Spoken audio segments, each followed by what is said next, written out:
I just went on some websites where people are teaching others how to write, and I saw some pretty interesting advice that I wanted to react to. The top thing I've seen a lot is just keep writing until you find a plot. Just ramble along, just keep writing words until you find a plot. Okay, you could write a lot of words before you find a plot. You could write 100,000 words. If you don't know what a plot is or how a plot goes together, then how are you going to know if you found it? You need to understand structure before you start rambling and finding some plot that's lost in the woods of 100,000 words. I'm not saying that you can't just write for fun or just write stuff and see what happens. I do that all the time. But you don't want to write for endless tens of thousands of words that are going to go nowhere. You need to have a basic understanding of how a book comes together so that you can recognize the parts that you need as you write them. I also saw somebody say, finish everything you write. Get all the way to the end. It'll be a great experience for you. Not necessarily. There's a lot of books I don't finish reading, and there's a lot of books that I don't finish writing because there's not enough story there, or there's not enough character there, or the idea that I thought was so great isn't so great once I start putting it on paper. I probably have, 100 started books that are never going to become anything more than just a started book, because sometimes you got to get it out of your system to see that it's not going to work. You don't have to finish everything that you write, especially when you first start out, because you're going to write a lot of crappy books in the beginning. Part and parcel of the job. Just like I said, you do not become a professional basketball player the first time you pick up a ball and dribble it. You don't become a professional author the first time you write a book. It is exceptionally rare for anybody to publish the first book right out of the gate. Oh, it's awesome, it's perfect. Because most of us are still learning the craft at the very beginning. And you're going to write a lot of books that go nowhere, that you don't finish because you've realized that they're not going to be strong enough to carry a story from beginning to end. So it is totally okay to put a book aside and not finish it. Now, if you find yourself doing that 50 times in a row, then that's a sign that you really do need to sit down and finish a book, because nothing will teach you how to write a book like actually writing a book from beginning to end. Planning a book, talking about a book, fiddling with a book doesn't teach you as much as actually writing it. And sometimes you're going to write a book that is a little above your pay grade. I have some that I started many years ago that I wasn't quite strong enough as a writer to finish because I knew that they needed a little more depth of story and character than I was capable of at the time. And so I put them aside.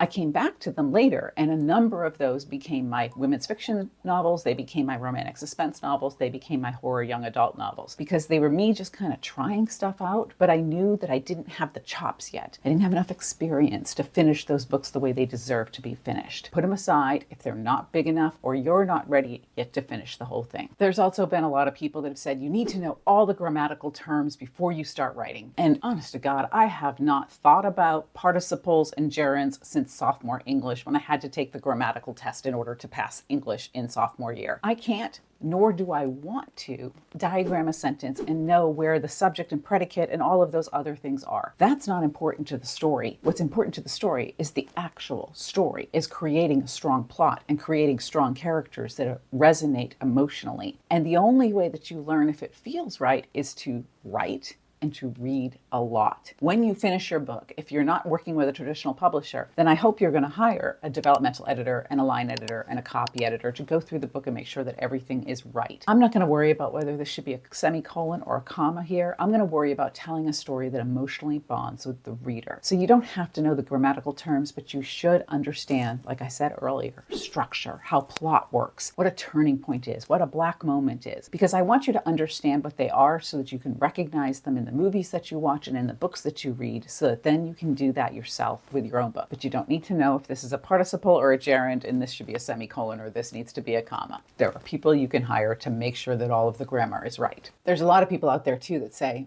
you shouldn't write a book if you don't have something worthy to say. I get what they're saying, that you don't want to waste the reader's time with things that are not going to impact their lives. But sometimes we read books for entertainment, for escape, for the catharsis of a laugh. I've had a number of readers write to me saying they were going through cancer treatments or their husband was dying and they read my books because it made them laugh. I was not talking about world peace in there. I was intent on making people laugh, making them really feel that bond of family and take them on that emotional journey from beginning to end. So you don't have to talk about high-level, highbrow literary things that are going to be read by Harvard professors. Sometimes your job is just to create a book that delivers a good experience to the reader. And there is nothing wrong with that. We read fiction to escape and to immerse ourselves in another world with other people. We read fiction to really get that full, emotional, engaging experience. And we read funny fiction to get a laugh. We read suspense to get that real catharsis of solving the mystery and finding the bad guy. There's a million reasons that we read.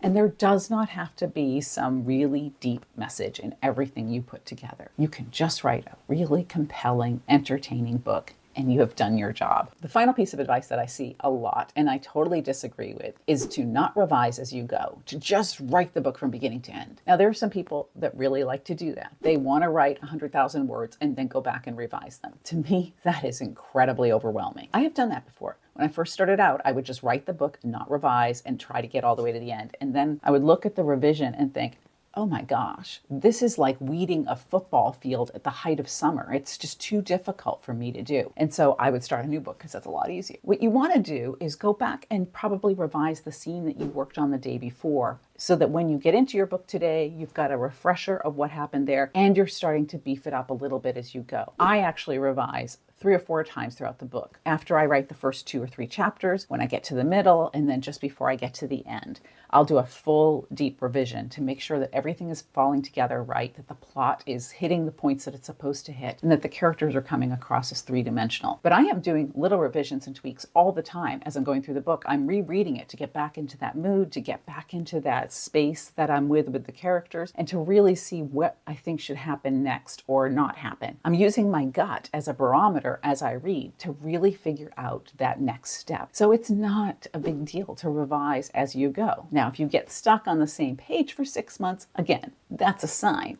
that maybe you should move on. You can literally just ask yourself, am I sitting here revising because I'm afraid to write the next chapter, or I don't know what to write in the next chapter, or because the plot is going down the wrong path, or am I legitimately revising because I want this section to be better before I move on to the next one? A lot of times when you get stuck in revision and you're just spinning the same wheels over and over and over again, it's because there's a problem with the plot that you need to fix. So that's a gut thing again, that you've got to learn to trust your gut from reading a lot and writing a lot to tell you whether you're stuck because you have a plot issue or whether you're stuck because you're procrastinating because when you release the book, people are going to judge it, and that's a scary thing. So here's the thing about writing advice. You got to take what works for you and throw away everything else. Everything I talk about on my channel doesn't mean that it is gospel. It is the only way to write a book. It's how I write a book. Doesn't mean it's the way that you're going to write a book. So take the advice that works for you and ignore the rest. If it makes you feel pressured or it takes away your love of the writing, don't do it. Don't follow it. Write what you love and write from a place of love, and it will show on the page.